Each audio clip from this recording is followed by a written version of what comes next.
la paix avec Dieu, la paix avec vous-même, la paix avec votre prochain. Ceci ferait une série en 3 parties, mais vous allez recevoir ce téléchargement en 5 minutes. Pour être en paix avec Dieu, vous devez savoir que Dieu vous aime. Vous devez connaître le caractère de Dieu pour savoir quoi attendre de lui.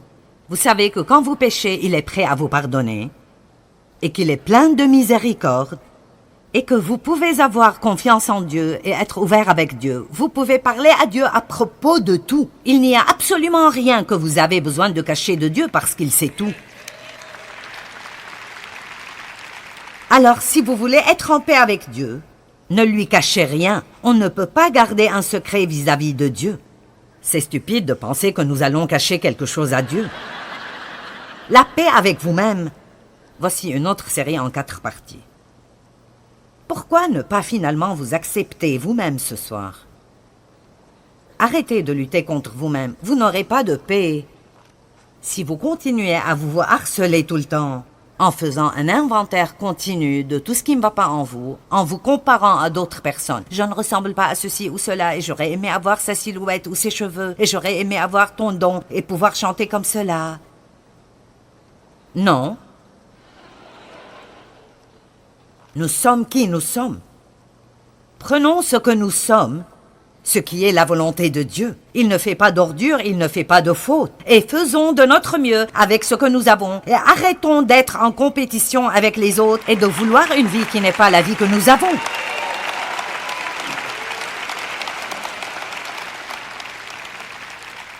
Nous pouvons être amers et déprimés toute notre vie parce que nous ne sommes pas comme quelqu'un d'autre, mais cela ne changera rien. Soyez vous-même, tout le reste du monde est déjà pris. Amen. Écoutez, si vous ne vous aimez pas vous-même, vous aurez des problèmes. Parce que où que vous alliez, vous y êtes.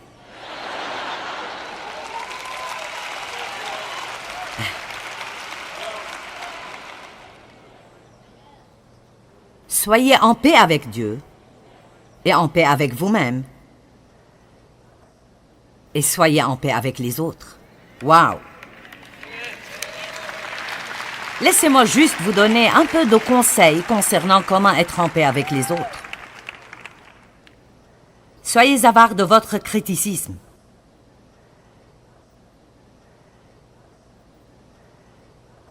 Soyez aussi avare que possible avec le criticisme. Occupez-vous de vos affaires.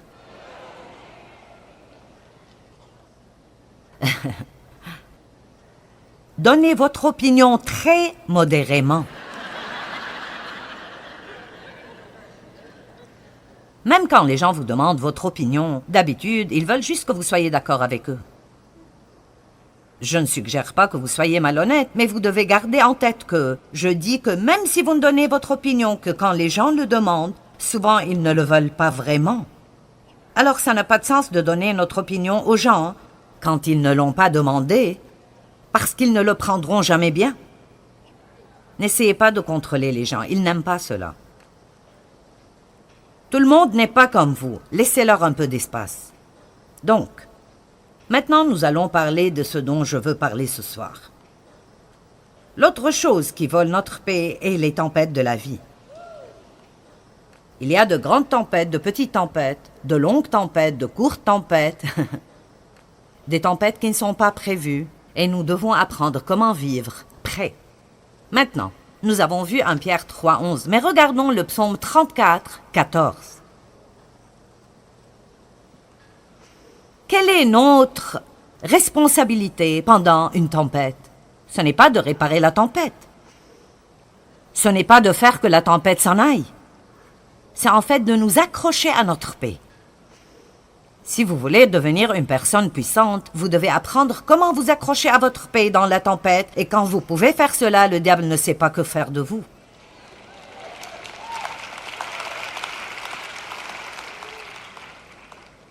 Psaume 34, 14. Vous dites, eh bien, c'est juste si difficile. Voilà notre première erreur, c'est de dire que nous ne pouvons pas faire ce que Dieu nous dit de faire. Éloigne-toi du mal et fais le bien. Recherche, demande et désire la paix. Poursuis-la avec ténacité. J'aurais aimé pouvoir vous transmettre ce que ce verset à 1 Pierre 3, 11 veut dire pour ma vie quand j'ai réalisé, écoutez-moi, que je ne pouvais plus simplement ne rien faire et attendre que la paix tombe sur moi. Que je ne l'obtiendrai pas en la souhaitant. Je ne l'obtiendrai même pas en priant pour elle, parce que pour être honnête, très souvent nous prions pour des choses que nous avons déjà. Et nous prions des prières inutiles parce qu'elles ne sont pas des prières auxquelles Dieu peut répondre. Dire « Donne-moi la paix » n'est pas la bonne façon de prier. Voilà comment prier. Dieu, aide-moi à marcher dans la paix que tu m'as déjà donnée, qui est à l'intérieur de moi. J'ai la paix, et plus vous croyez que vous avez la paix, plus vous serez prêt à accéder à cette paix et à l'utiliser en temps voulu. La paix vous protège. La paix vous donne la puissance. La paix vous donne l'autorité sur le diable. Quand vous gardez la paix, c'est la position la plus puissante que vous pouvez avoir. Quand nous sommes irrités, nous faisons exactement ce que le diable veut que nous fassions. M'avez-vous entendu? Quand nous sommes irrités et nous commençons à dire toutes sortes de tétététété. Allez, vous savez, quand vous êtes vexé, la bouche commence à travailler. Combien d'entre vous pensent que c'est possible d'apprendre à être trempé dans la tempête? Certains d'entre vous disent plutôt « Je ne sais pas. Tu ne me connais pas. Eh bien, je me connais. » Vous savez, j'avais tant de crises de colère. Oh mon Dieu, j'étais comme une cocotte minute qui attend d'exploser. Ma mère cuisinait beaucoup dans une cocotte minute. Vous savez ce qui arrive quand la vapeur commence à monter à l'intérieur, puis ce petit truc en haut fait... Ça fait peur, rien que de la voir. Elle relâche de la vapeur de temps en temps. Et je me souviens d'elle en train de dire « Ne la touche pas, quoi que tu fasses, n'enlève pas le couvercle !» Et c'est un peu comme ça que j'étais, à attendre que quelqu'un me pique d'une mauvaise façon. Mais vous savez pourquoi j'étais comme ça? C'était à cause de ce qui arrivait en moi. Je ne protégeais pas le royaume qui est en moi. Je ne savais pas qui j'étais en Christ. Je n'étais pas en paix avec Dieu. Je ne croyais pas que Dieu m'aimait. Je ne croyais même pas que Dieu m'apprécierait, et encore moins qu'il se réjouissait en moi. Je souffrais d'insécurité. J'avais peur. Toutes les mauvaises choses. Je n'avais pas besoin de l'être. Mais pourquoi n'obtenais-je pas la victoire sur ces choses? Parce que je poursuivais les bénéfices du royaume. Je voulais que mon ministère grandisse. Je voulais que mon mari change. Je voulais que mes enfants changent. Je voulais être dans un certain groupe social. Je voulais. Donne-moi, donne-moi, donne-moi, donne-moi. Je vous dis la vérité, je ne pourchassais pas les bonnes choses. Et si vous pourchassez la mauvaise chose, vous n'obtiendrez jamais la bonne chose. Amen? Souvenez-vous-en, si vous pourchassez la mauvaise chose, vous n'obtiendrez jamais la bonne chose. Si vous voulez la paix, pourchassez-la. Si vous voulez marcher dans l'amour, vous devez étudier l'amour. Vous devez vous revêtir d'amour. Vous devez vous lever chaque jour et faire un plan de sortir de votre maison et d'aimer les gens. Vous devez être prêt à donner. Vous devez avoir des choses que vous êtes prêt à donner. Si vous voulez marcher dans l'amour, vous le pouvez parce que Dieu nous aidera à marcher dans l'amour. Il nous a appelés à marcher dans l'amour et je veux aimer les gens. Je veux avoir la paix et je suis déterminée de ce que je jouirai de ma vie. Et je veux dire toutes choses dans ma vie.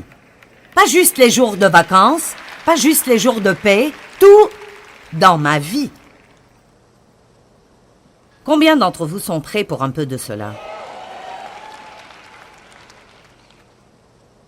Mais les tempêtes viennent, vous ne savez jamais exactement quand. Jean 14, 27. Je vous laisse la paix. C'est ma propre paix que je vous donne. Je ne vous la donne pas comme le monde la donne. C'est pourquoi ne soyez pas troublés et n'ayez aucune crainte en votre cœur. Maintenant, combien d'entre vous voient cette phrase suivante? Ne vous permettez point d'être agité et alarmé, et ne vous permettez pas d'être effrayé et intimidé et peureux et perturbé. Soyons clairs sur le fait que nous ne ferons jamais rien sans la grâce de Dieu. Rien. Sans toi, nous ne pouvons rien faire. Notre responsabilité est de croire et celle de Dieu est de faire. Donc, j'ai la foi que Dieu peut m'aider à faire tout ce qu'il m'a dit de faire et je le veux. Et je ne peux pas être un peu désireux, je dois être radicalement désireux. C'est incroyable ce que j'ai vu arriver dans ma vie dans ce domaine de tempérament. Juste en focalisant sur quelque chose comme « je suis déterminé de ne pas vivre sans paix ». Et ça m'a pris un grand nombre d'années. J'ai dû faire un pas en arrière et dire « qu'est-ce qui me vole ma paix ?» J'ai découvert que quand je dois me presser, je perds ma paix. Alors, j'ai dû arrêter de me presser. J'ai découvert que si je me préoccupe de choses tout le temps, je ne pourrai pas garder ma paix. Alors j'ai dû m'approfondir avec Dieu et prier et étudier la parole de Dieu pour comprendre combien c'est inutile de s'inquiéter. L'inquiétude est comme s'asseoir sur une balançoire. Ça vous garde occupé, mais ça ne vous avance pas. Vous ne faites pas de progrès. C'est inutile. Qu'est-ce qui vole votre paix? Vous dites, eh bien, mes enfants volent ma paix. Eh bien, vous les avez eus et ils sont à vous. Ils le seront jusqu'à ce qu'ils soient grands et qu'ils partent.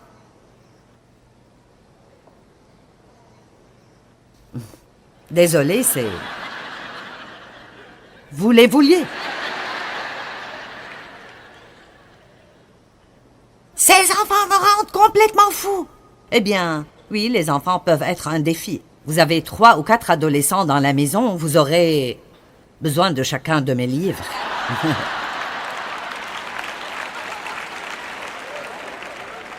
Mais écoutez-moi, vous n'étiez pas différents quand vous aviez leur âge. Excepté ces quelques-uns d'entre vous qui étaient angéliques quand vous grandissiez. Je veux dire, combien d'entre vous ont fait des choses doublement plus stupides quand vous étiez enfant? Je faisais des choses stupides, comme retenir mon souffle jusqu'à ce que je m'évanouisse.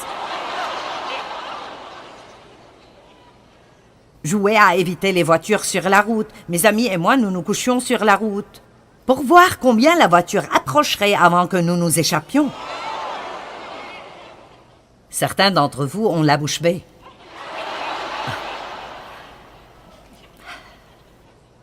J'étais très courageuse en ce temps. Je n'étais juste pas intelligente. J'ai fait des choses stupides, vraiment stupides. Vous secouez tous la tête à ce propos. Qu'avez-vous fait?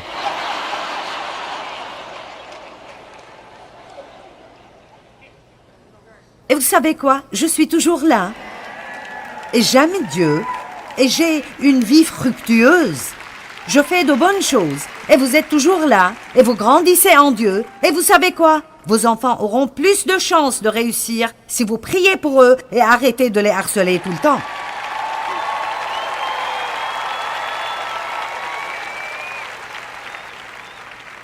Gardez la paix. Vous savez, nous pensons que nous ne le pouvons pas. Je n'y peux rien. Ça mérite simplement, je n'y peux rien. Vous savez, ayons un moment de vérité. La vérité est que nous pouvons nous contrôler si nous le voulons vraiment. Si vous fréquentez les bonnes personnes, vous n'agirez pas comme vous le faites à la maison parfois. Allons maintenant, c'est un moment de vérité, vous savez.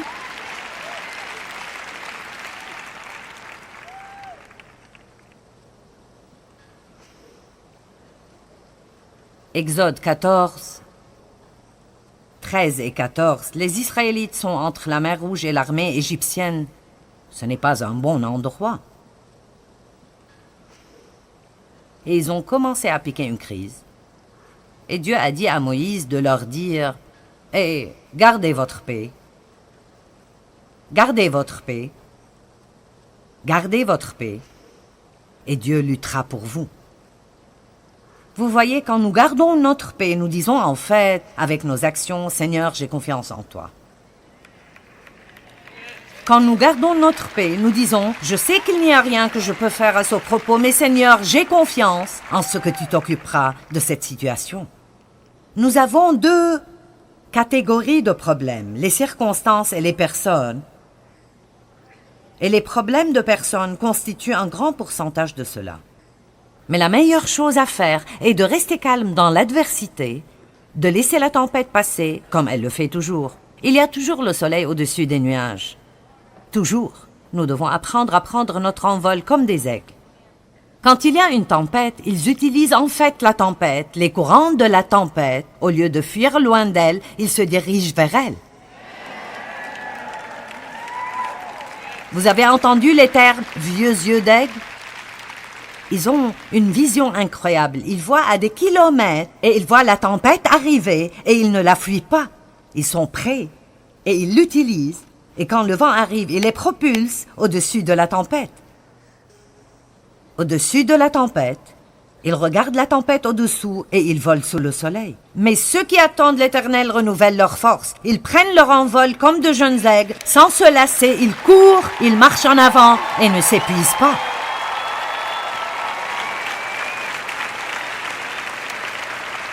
Dieu ne nous a pas créés pour avoir peur de tout et fuir tout le temps. Si vous remarquez dans l'armure, dans Éphésiens 6, il n'y a rien pour votre dos.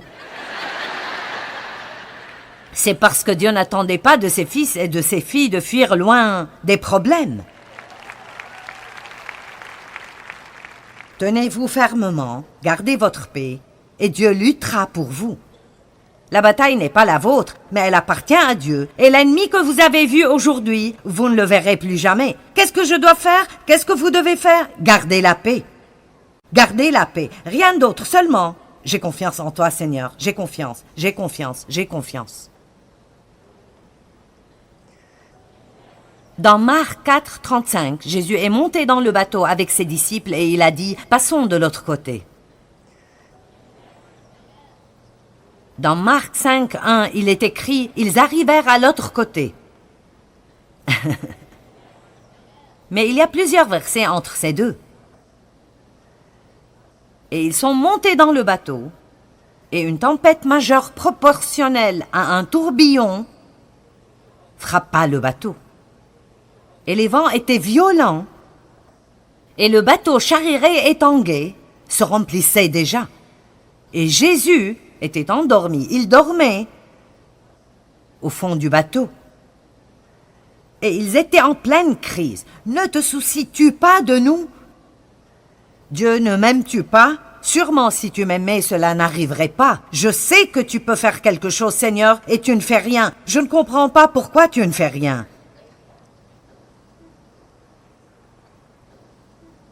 Et Jésus les a réprimandés à cause de leur manque de foi. Ô gens de peu de foi, il a calmé la tempête, les a corrigés. Dans le chapitre 5, verset 1, ils sont arrivés de l'autre côté. Et vous savez quoi?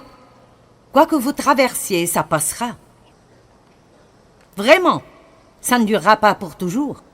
Plus vous vous dites cela, plus ce sera facile pour vous de dépasser. Et je sais que si vous souffrez maintenant, ce n'est pas vraiment encourageant du tout. Vous dites, ne me dites pas d'être en paix et heureux. Tu n'as aucune idée de ce que je traverse. Je ne sais pas exactement ce que vous traversez, mais vous savez, j'ai traversé beaucoup de choses vraiment dures. Quand je traverse des temps vraiment difficiles, l'une des choses qui m'aide vraiment est de penser à quel bénéfice je pourrais en tirer quand c'est terminé. Qu'est-ce que nous obtenons quand nous traversons ces moments vraiment difficiles? Je vous dirai un nombre de choses que vous obtiendrez à la fin. Numéro 1, vous êtes plus près de Dieu que jamais. Ne vous dis-je pas la vérité? Combien d'entre vous ont traversé, en tant que croyants, vous avez traversé des situations qui relèvent du cauchemar, et vous pouvez honnêtement dire qu'au bout de cela, vous avez connu Dieu d'une façon dont vous ne l'avez jamais connu auparavant. Puis-je vous dire que c'est un grand bénéfice? C'est le meilleur bénéfice au monde. La deuxième chose que vous obtenez est plus de compassion pour les gens en peine. Ça fait vraiment mal quand vous voyez d'autres personnes être en peine parce que vous avez eu ces mêmes genres d'infirmités. Nous avons un grand prêtre qui comprend parce qu'il a souffert dans tout point et il a été tenté dans tout point, tout comme nous, et il n'a jamais péché, mais il comprend. Si vous pensez que Dieu vous utilisera pour servir d'autres personnes sans jamais devoir passer par quoi que ce soit, Vous feriez mieux de ne pas prier, Seigneur, utilise-moi. Et si vous l'avez déjà fait, c'est trop tard. Vous ne pouvez pas revenir là-dessus. Allez. Si nous n'avons pas d'expérience, nous n'avons rien à dire. Et je ne dis pas que la vie de tout le monde doit être un cauchemar pour que vous encouragiez d'autres, mais quand vous passez du temps avec des gens qui passent par un tourment horrible, ce serait mieux d'avoir quelque chose auquel ils peuvent s'identifier. Parce qu'ils veulent savoir que vous savez par quoi ils passent. Une autre chose que vous obtenez quand vous passez par quelque chose comme cela est que vous devenez plus reconnaissant et plein de gratitude. Nous commençons à apprécier les choses que Dieu veut que nous apprécions de toute façon et que nous n'apprécions pas.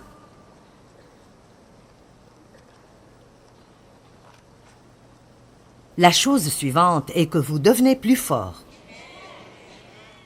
Plus fort. Ouh. Quelque chose arrive dans votre âme. Joseph a eu des moments difficiles.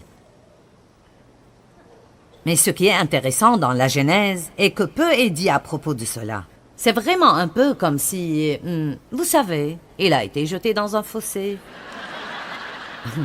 et vendu comme esclave. La femme de Potiphar a menti à son sujet et il est allé en prison et tout allait bien. Vous savez, youpi youpi. Et un jour, il s'est retrouvé dans le palais. Et je commençais à penser à cela. Il y a sûrement plus à l'histoire que cela. Je veux dire, pour sûr, c'était difficile pour lui de passer par les choses qu'il a traversées. Et j'aurais aimé que la Bible nous dise plus à propos des choses tourmentantes que certaines de ces personnes ont traversées. Elle le fait avec Job et avec David. Mais avec Joseph, je pensais qu'elle ne disait pas vraiment beaucoup. Mais après, j'ai trouvé un secret dans le psaume 105. Regardons le psaume 105, versets 17 et 18.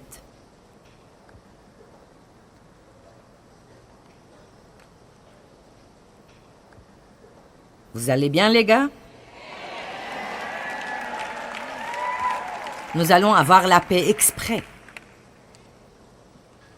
Psaume 105, 17 et 18. Il envoya devant eux un homme, Joseph, qui fut vendu comme esclave. Dieu l'a envoyé parce qu'il essayait de le mettre dans une position où Dieu aura besoin d'une personne qui lui appartient. En fait, quand Dieu l'a envoyé et toutes ces choses lui sont arrivées, Dieu avait une chose en tête pour Joseph et c'était de le promouvoir. L'une des choses que vous obtiendrez quand vous passez à travers des temps difficiles est une promotion quand ce sera terminé. Revoyons ce verset et regardez cela. Il envoya devant eux un homme, Joseph, qui fut vendu comme esclave. On serra ses pieds dans des liens. On le mit au fer. Et regardez ceci. Et son âme était au fer. Vous ne comprenez pas cela. Vous savez quoi? Personne ne comprendra ce verset si vous ne l'avez pas vécu. Je le comprends. C'est comme si les chaînes de fer qui le retenaient avaient fait quelque chose dans son esprit qui est si grand. La peine qu'il a traversée dans cette situation a fait quelque chose de si incroyablement grand dans son esprit que son esprit est devenu comme ces fers. Pas insensible, mais fort. Fort en le Seigneur. Je suis sûre que vous avez réalisé que pas toutes les tempêtes sont prévues et parfois nous avons des difficultés imprévues ou des déceptions imprévues et nous avons vraiment besoin d'être prêts spirituellement pour rester forts à travers ces temps. Pas un seul d'entre nous ne peut vivre sa vie sans avoir des imprévus que nous préférions ne pas traverser. Et c'est dans ces temps que nous montrons vraiment ce que nous avons au-dedans de nous. Nous avons besoin de représenter Christ à travers les difficultés. Et cela en le gardant toujours dans la première place dans nos vies. Ce n'est pas bon d'attendre les problèmes pour courir vers Dieu. N'attendez pas d'avoir un problème pour essayer de vous fortifier. Restez fort et alors vos problèmes ne vous affecteront pas d'une façon adverse.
khắp phương trời vẫn nhớ tới quê hương. Người về đây thăm làng trù quê mẹ và làng sen quê cha, xúc động bồi hồi người rơi giọt lệ, thương mái nhà tranh thương đất mẹ nghèo. Đi suốt một đời mới được thăm quê hương, gầm lại tiếng thói mẹ ngồi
hypnotized. What's up is down, what's left is right. Chasing stars and holding you. I can't see the end, but we'll see it through.